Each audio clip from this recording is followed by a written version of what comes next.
Hello everyone and welcome to this third webinar dedicated to LEDGER, the Human-Centric Venture Builder Program, funded by the European Commission under the Horizon 2020. I am Thomas Chamyalira and I will be your host for today's webinar. Thank you for your interest in this webinar. I know you are all very excited to know more about LEDGER. As you know, this project is a real game changer in decentralized technologies, and we are very happy to give you more details and explain further what the project is all about. This will be interactive. We will have a number of questions for you, and at the end, we will have a Q&A session. So you can ask anything you need in the dedicated question box. That question box is on the right corner of your screen, and in it you can send all your questions. If you have any audio issues, please dial the number that you see on the screen, +33 170 950 597, and enter the access code you see on the screen. I'm very pleased to welcome our speakers today. We have Andres Sanchez Sandaza from Funding Box. Hello, Andres. Hi, hello, Thomas. How are you? I'm good, thanks. How are you? I'm good. Excited to be here. As am I. We also have Dennis Jeremy Royo, who's from Dine. Hi, Jeremy. Hi, everyone. Hi, I'm here not alone. Sorry for seeing again my picture there. I'm here with other brilliant colleagues, Lena and Radium Marcos. Welcome to the webinar, to all of you. And then there's me, Thomas Chamyalira, innovation developer at Blue and happy partner of the LEDGER project as well. Now, to give you a quick overview of the consortium, Andres, if you'd like to present Funding Box. Yes. Well, Funding Box is a community of makers, entrepreneurs, developers. We have in our community over 18,000 people. We are all about projects, funding, innovation, technology. We are running up to now over 16 projects from Horizon 2020 in different verticals like robotics, this work in blockchain, Industry 4.0, and different other ones. Well, why not? I would like you to invite to join our community too. Mm-hmm. And then, as for Dine, Jeremy, would you like to take it on this? Hi, yes, sure. We are a community-based organization doing software development since the early years of 2000. We do free and open source software. We were involved in distributed ledger technology since the early days of Bitcoin, and we are working on 3 projects that you see listed.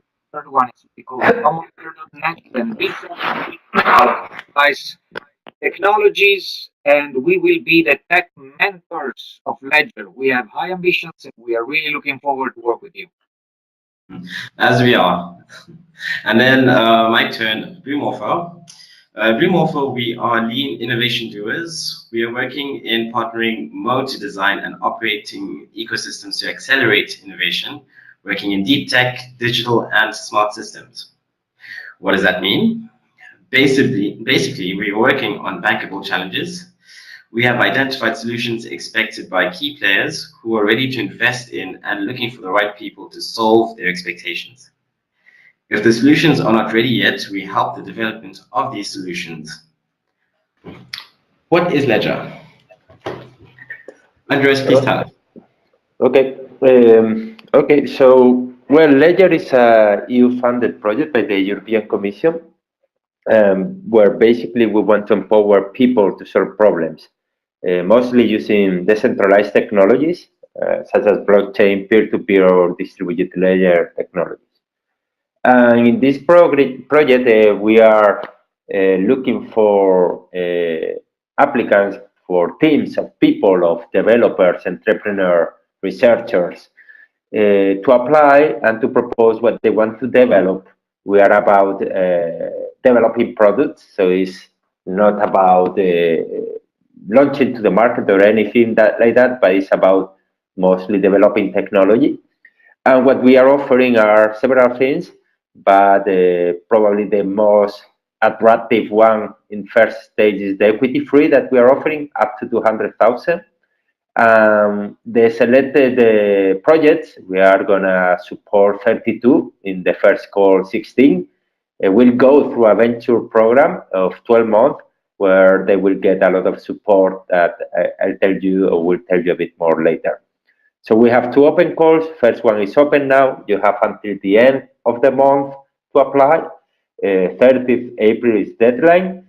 And the second one that will open either on October or January. We are still talking about it with the European Commission. But now is the time to apply for the first call. So yeah, that's the highlight.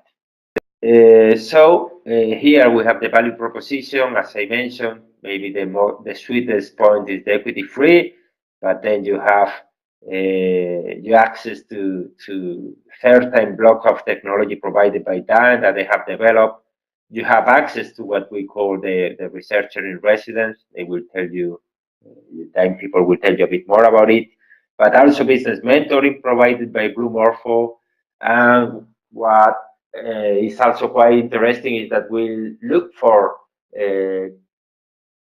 let's say, organizations that are able to test your solutions so that will validate them and will also help you to look for further investment and to help you to spread the word and reach, the media and be participating in world-class events. Next slide. So as you know, as you may know, we are about 6 verticals. This webinar is going to focus on 3, but we have opened 6 verticals in health, economy, mobility, public services, energy and sustainability, and open innovation. That is a kind of a box for the project that don't fit in any of the other. Next slide. So Jaromir. Yes, what you see is basically the plan, the calendar of events and development that we have for the beneficiaries. So we will have a welcome event already in spring. And as you see, there is a tight schedule. Within 4 weeks, we will have a total of 4 boot camps. So within 4 weeks, there will be the first one. And basically, we are aiming at a period of 9 months that is well detailed in the previous seminar, webinars or seminars as well. Is well detailed how we will get through 9 months and 4 boot camps and a research in residence interaction from our side and a lot of exchange to a minimum viable product. Obviously, this means can be also a service, is a product, a technological product that is human-centric. It's your proposal that will be refined and based on sound technologies that we expect you to develop and us to coach and mentor through all this period. We are preparing quite some events. Some of them will be focused more on UX development. Some of them will be just hacking away on the tech. And we are confident that within this plan, we will get great results. Next slide, please. You see the basic outline of the technical support that we will provide from DINE. We will provide a researcher in residence, so someone that will join your team, have regular calls every week, and will dedicate several 100 hours to your project growth. This will be basically technical mentoring, as this is our expertise, but not only. We have also a roster of various experts that you can also ask consulting within your budget to help through the whole project. And the 4 boot camps, we think, are very important since we get many more things done in what we call mid-space. We share the same pace, and this will be around Europe, and you will be joining them, and we will be basically analyzing the project, working on the project, but also confronting communities of participants that you are addressing with your project. And that's pretty much it. I'm looking forward to my colleagues to give you much more information to your questions. All right, let's take a look at the various verticals. So hello, it's Selena here. I'm a legal consultant for the LEDGER, and I'm also a part of the organization. So I've been through a lot of documents recently. What is happening? So the current economic models on the internet treat data as a form of capital. So that's why the companies hoard that material. We are trying to eliminate that concentration of data in a few proprietary platforms by accelerating 32 bottom-up experiments on human-centric values, as it was said before. For the experiments, we have created 6 verticals, but we are going to focus on 3 verticals today: health, economy, and public services. Next slide, please. So, health. A state of complete physical, mental, and social well-being is the definition of health nowadays, not merely the absence of disease. So we are looking to create socio-economic models that will help healthcare providers in medical treatments and nursing, as well as promoting health and well-being with preventive digital health solutions. So we are looking for proposals that should introduce solutions to leverage patient-generated health data in a decentralized way, of course, for either research or commercial purposes. So don't be afraid of commercializing your product. We should also promote decentralized data governance practices and tools to unlock the potential for stakeholders, so patients, professionals, public servants, researchers, etc. And also, they should all be able to access data in a secure and direct manner, so without intermediaries, while preserving data integrity. So that's kind of the idea on the other side of health vertical. Next slide, please. So, expected impact of the vertical are the MVP contributing to boost digital health sovereignty.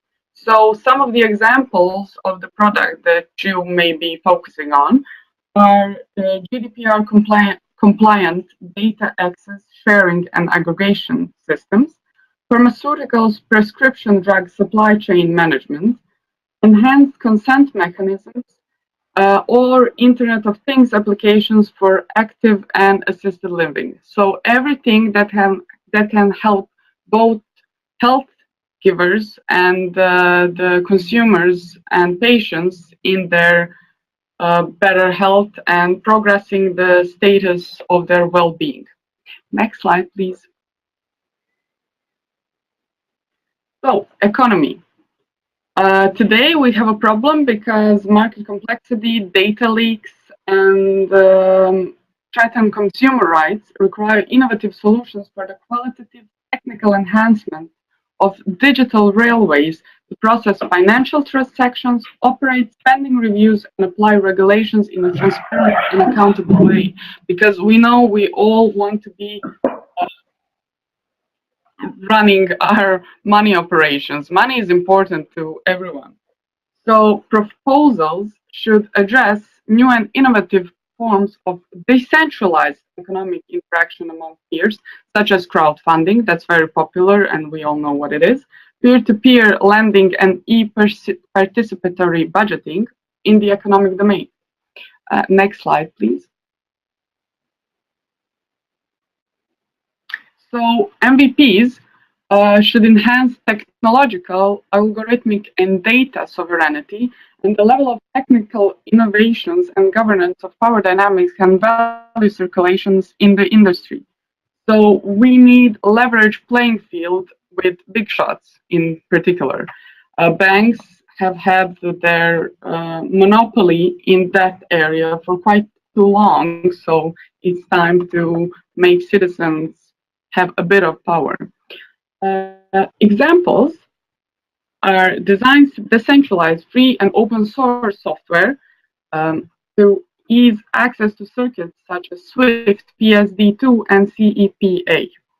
Crowdsourced monitoring on financial speculation, as well as mechanisms to consumer protection, easing the activity of customs, VAT reporting to simplify fiscal policy enforcement. So make the little guy count. Next slide, please. So now we are focusing on public services. So we need alternatives to the models advocated by extreme privatization of public services. We all know it's a state privatized area. Citizens should be able to self-manage themselves is the goal here. So we need to create interoperable public services through reusable and adaptable algorithms that put citizens back in control of their data, promoting decentralization and governance dynamics where citizens self-manage services such as taxation, education.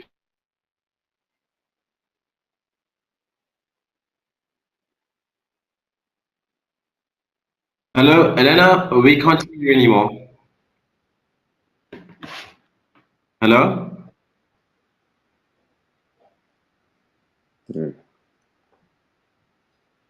Elena?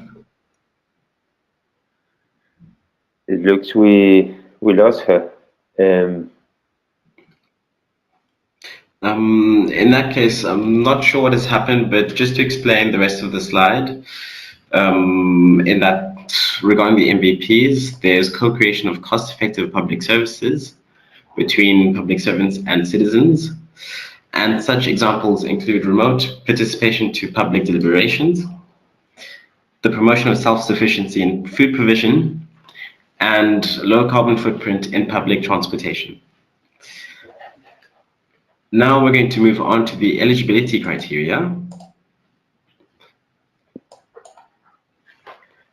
Okay, I'll take it here. Okay, so what are we looking for?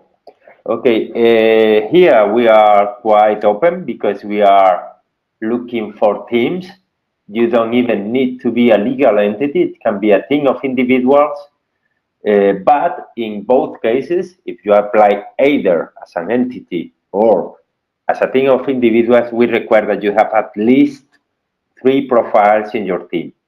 An academic researcher, someone who has done some research in the topic that you are applying. Okay. So yeah, as I was saying, we require 3 profiles, the researcher, the developer, and the business development or entrepreneur. We want projects that are based on technology, but that they become sustainable. So we also want someone who can take care of taking the project to the market and make it sustainable in the long end. And of course, it can be more than 3 people, and that will be even welcome. Indeed, we suggest that you have more than 1 developer to build an MVP within that just 1 person, it may be too little for that purpose, but that's the minimum. What about the location? Well, again, if you apply as a legal entity, you have to be placed in a EU member state or in an associated countries, and you can access the list of associated countries in your site. But if you are applying from a team of members, what we require, you don't need to be from Europe. You can be from anywhere. But if you are selected and you are going through the program, that it will last at least 9 months and a maximum of 12, you will have to be placed in a EU country.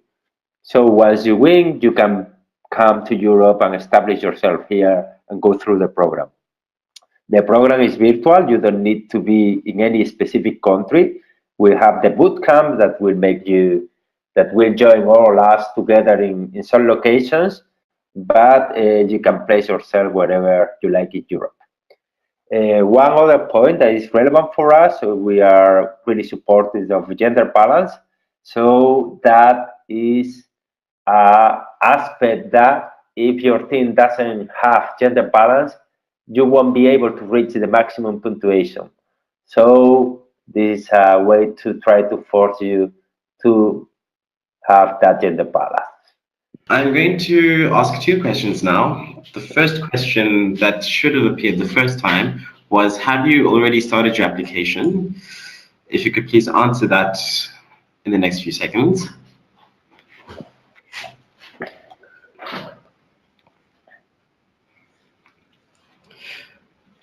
Just a few more seconds while we receive the answers.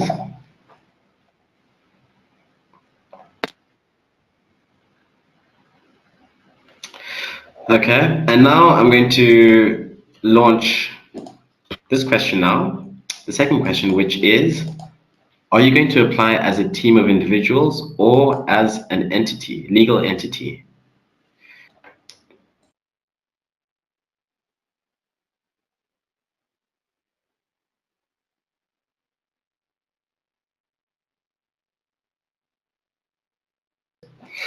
And then on this question, applying as a team of individuals or legal entity, it looks like most people will be applying as a legal entity. We're going to talk about the application process. Okay. Okay, I think is again me. So yes, the application process. The point of departure is ledgerproject.eu. So that's our website, and from there, the first thing you have there is the apply button. So that will drive you to the application page, where you have several documents that we really recommend you to read. The two key documents are the work program and the guide for applicants, and then you have a FAQ for any questions. We also have our community that we invite you to join, and there you can make answers. Indeed, my colleague Almudena today has posted from our last webinar, we got 1 hour of questions, and we got a lot of them, and we are just posting them in the community so everyone can access them, and you have probably a lot of answers to your questions. Anyway, of course, we'll have a bit of Q&A in a few minutes. But basically, the process is quite, we could divide it in 3 steps. First, the application form, where you have to fulfill through the platform in Funding Box. As I say, through the web, you can reach it, start your application. One tip, you can, once you have fulfilled all the required information, you can submit it, you can submit your form, and still keep editing until the deadline. So that's highly recommended that once you have all the information required, you push the submit button. That's a good way to be in by any means, and you can later on keep editing the form. So then, the 30th April, the deadline will be. I think is 5 or 6 in the afternoon, and then we will do an evaluation that will be taken by external evaluators. So it's not us who is evaluating, our external experts. We are gonna try to assign a technical and a non-technical expert to each proposal. Each proposal will be evaluated by at least 2 people that will give points and will shape a ranking. With the ranking, we'll select the 32 best propositions, and we'll invite them to come to Amsterdam. We are already pretty sure that it will happen in Amsterdam, probably the 28th or 29th in May, and you will have to come by and pitch to us. And the same day, we will announce the awarded teams. So 32 will go there, and we will choose 16 with another jury composed by experts and by us, and that will be the same day that you will know if you are in the program. That will start in July. Next. Next slide. So I think Thomas, well, I said this already. Deadline is 30th April, so you still have almost a month to fulfill the application. It should not take you too long, but it's also quite competitive. We are having a lot of applications, so we would recommend that you devote time to it, you refine it well, you work it with your colleagues. As I say, once you have it, you can submit it and resubmit again. But yeah, this is the site. As I said, you already have it there, and that will be it from my side. Okay, thank you very much. And now on to the final section of this webinar is the Q&A session. Okay? This is your chance to ask the questions that you have. Remember to ask your questions, it is on the bottom right corner. And our first question that we haven't yet received. So I'm seeing here one that say, is there a constraint on the size of legal entity wishing to submit? So the answer to that is no. It's open, so I don't think it's any kind of constraint to it. I see them now. There's one question on, okay, team composition. How do you assess the profile of the 3 key role you asked to provide? Can you repeat it, please? The question is, how do you assess the profile of the 3 key roles you asked to provide? Okay, that's an eligibility. An eligibility criteria. So what we assess there is that you have the 3 profiles. If you don't, you won't probably be evaluated. So it's a eligibility criteria. Then we will assess the team and their expertise and their background. So that's another thing that the evaluator will have to assess. But the 3 profiles is an eligibility criteria. Okay. Next question is there a constraint on the size of legal entity wishing to submit?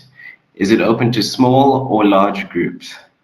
Yeah, I just answered that. That was the first one. And the point is that there is no constraints. Okay. Okay. Under economy vertical, do shared KYC utility built on blockchain fit with the goals of this call? Yes, I would answer yes to this one. We are looking for KYC applications that are applied in a decentralized framework. Okay. Next question is, this is for a person that didn't completely understand the issue of eligibility. It is, we are now a team of individuals, at least 2 EU citizens, 1 from an associated country and others from other countries such as the USA, Hong Kong, and elsewhere. Does this mean that they can apply? That they are eligible? Yes, as we say, you don't need to be from Europe, but if your team is selected, your team needs to be located in Europe along the length of the program. So you have to get the compromise that the key people that are leading the project will be based in Europe for the time the project lasts. There is a minimum of 9 months, a maximum of 12 months. Okay. Okay. Related to the team profiles, if one of the team members is a practicing doctor who also works in a hospital but does research, would he or she qualify as an academic researcher? I think so. Yeah. The minimum requirement is that that person that takes the role of academic has done a minimum of the master of the course that will give you access to the PhD. You don't need to have the PhD, but if you have some experience and you have published in some paper, that's a clear proof that you are a researcher. So yeah. Okay. Here's a question about the boot camps. Does the entire team involved have to travel to the boot camps? And are the boot camps compulsory? Hi. So the entire team is required to go to the boot camp. They are compulsory, but in that instance, you will going to get funding from European Commission so that you can actually afford all three of you to go to boot camps. Yes, just to complete it, of course, you can have a team of maybe 10 people because you have plenty of developers that are involved. But as my colleague Elena said, we will require that the key components, the three key members, will go at least. Okay. Here's a question about open source. They ask, is open source obligatory? Do we have to create a business model based on open source? At Nine, we do only open source projects. We've been mentoring free and open source projects licensed with open source licenses. We believe there is a very good chance that we have a business model around open source, and we will be analyzing that through projects. So it will be also a learning process for us and you. We have several approaches. It could be a community, an enterprise, product or service model, or OEM, and this will be assessed. But in general, if the business model that you think of is just selling closed source software, then I believe LEDGER is not for you. Okay.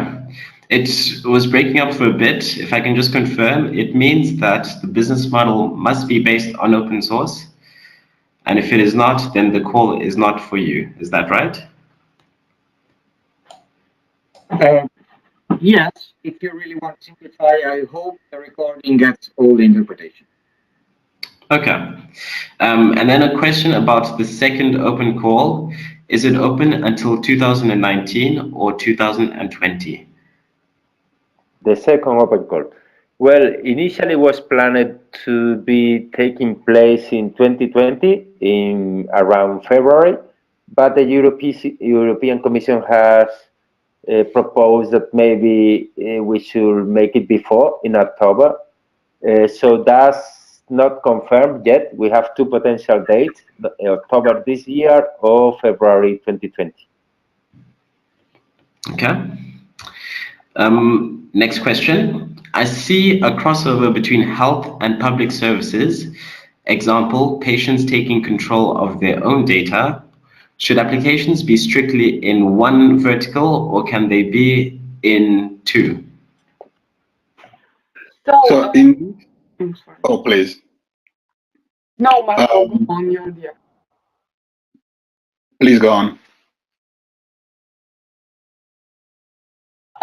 So verticals can be crossed over a bunch of them. That's why we have the sixth one that is designed for people that have propositions for more than one vertical, called open innovation, if I'm not mistaken.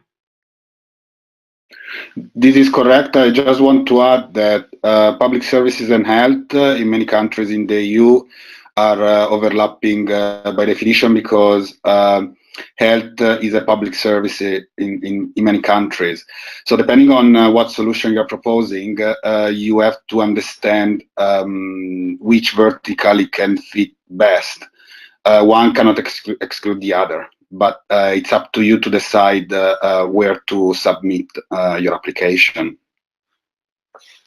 And just to complement the answer,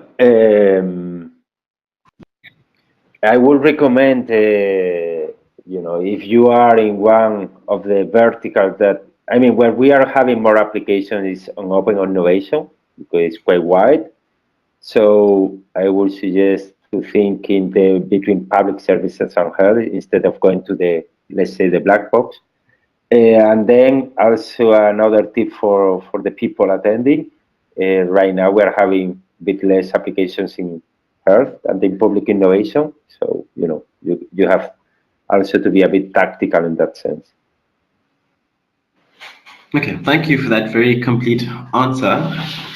The next few questions are on the differences between, basically, academic researchers and business. The first one is, can one team member be both the academic researcher and the entrepreneur? Yes and no. Not for eligibility, we need 3 profiles. Not the same person can have the 3 profiles. It could happen, and that's great, and that's an asset for the project. But imagine we have one team that just say, no, I'm the researcher, the developer, and the entrepreneur. It could happen, it could be the case, but it won't cover the eligibility. We need 3 profiles, 1 for each of the different aspects. So 3 people for 3 profiles. Okay, that answers another question I received. Minimum of 3 profiles, with each one having a different profile. The next one was on researcher criteria. Do you have to have published papers? The reason being is this person's research has mostly been in a corporate context. And then must the person have a master that comes before a PhD? You don't need to have published research paper, though that will be positively assessed, of course. As I said before, you need to have some proof that you have done some research. It could be because academic research paper, you don't need to have the PhD. It could be that you have done the master, and that will cover the requirement, let's say. Okay.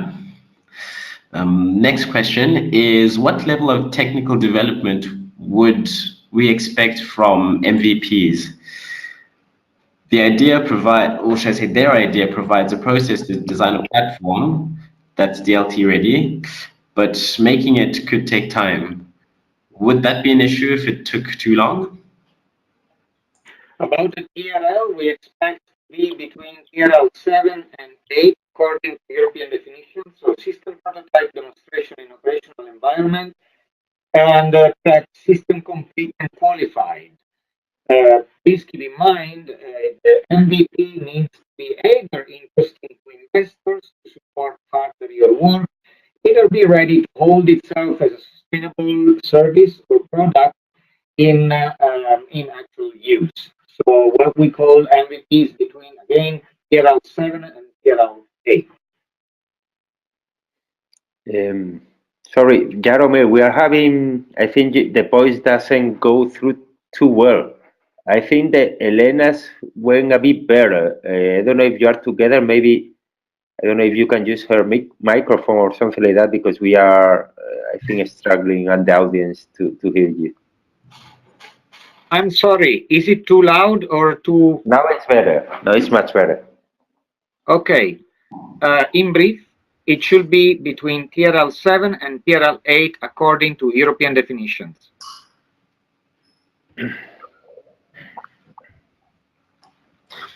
Okay. Here's another question from a company. They ask, in case we would like to cooperate with a third legal entity, which is the way to include people of a third entity in a team, and could they receive funds as well? Well, in principle, the maximum number of entities that can present are 2. There should be a leader in the, let's call, consortium that will be receiving the money, and that one will distribute it to the other, and they should kind of agree on that privately. If you have a third entity that you want to be part of, that you should kind of propose a partnership or present the proposal with the 2 entities, and then mention a third collaborative party. But again, in principle, the requirement is a maximum of 2 entities. But if you kind of agree something on private level later on for the distribution of funding, that's up to you. So, you have to be a bit careful how you present your proposal, so you can pass through the eligibility, but you have a bit of text and fields in the form to kind of propose it in a, let's say, smart way that again go through the eligibility. But basically, the requirement is maximum of 2 entities. Okay. So 2 legal entities, and if there's a third, they must be included in the application process. And then final question is, as for the role team composition, what do you mean by business developer? Well, that's probably the easiest role to fulfill, because it just means that someone who has had experience either as an entrepreneur, so he has tried to push a product to the market, or who has had experience as business development in an organization. Basically, what we want is that this third profile has a more market-oriented approach and vision, and that try and works to take the product to the market somehow, and to make it, let's say, useful for people. We are here supporting projects based on technology, and even in early stage, in early TRLs, but we don't want that the project ends as a research paper in a drawer. So that's why we are looking for that profile too in the team. Okay, thank you. And final question, will the project be considered if its MVP is to works in the real world? What they mean by that is, it's a little bit strangely worded. But anyways, will the project be considered if its MVP to work in real world, if it needs an authorization from the government which requires regulation, innovation, new or change in legislation, because it is disruptive and there's no legislative basis for it? Basically, will it be considered if it is not backed by government or legislation? Well, I reply in words. I believe that disruption is welcome, and we will walk the walk together with you, also with a business analysis, but also with a policy analysis. We have experts for policy analysis and recommendations, and we will walk the walk with you. If it's disruptive, don't worry, bring it forward. The important thing is that it's human-centric and not just technological-centric. Okay, that was a really clear answer to that question. Anyways, thank you very much. I'm going to conclude the Q&A session and move on to our community. If you have any more questions, feel free to contact us on the LEDGER community, and we will be happy to answer all the questions in a similar fashion to this session, but by written response. This community can be found on the Funding Box platform at fundingbox.com/c/ledger. And then for our contact information, you may contact Andres Sanchez Sandaza at his email address, andres@fundingbox.com. For Jeremiel at Dyn, you can contact him on the Dyn website. And as for me at BlueMorpho, at shamiarira@bluemorpho.com. Please don't forget that we are also present on Twitter at the handle @LedgerEU, and that our LEDGER website is ledgerproject.eu. All right. Thank you very much for joining us at this webinar. Thank you, Andres, Jeremy, and Elena for presenting and telling us more about the call. And this has been BlueMorpho, Dyn, and Funding Box. Please have a good day. Hi, everyone. Thank you, Thomas. Bye-bye. Bye, everyone.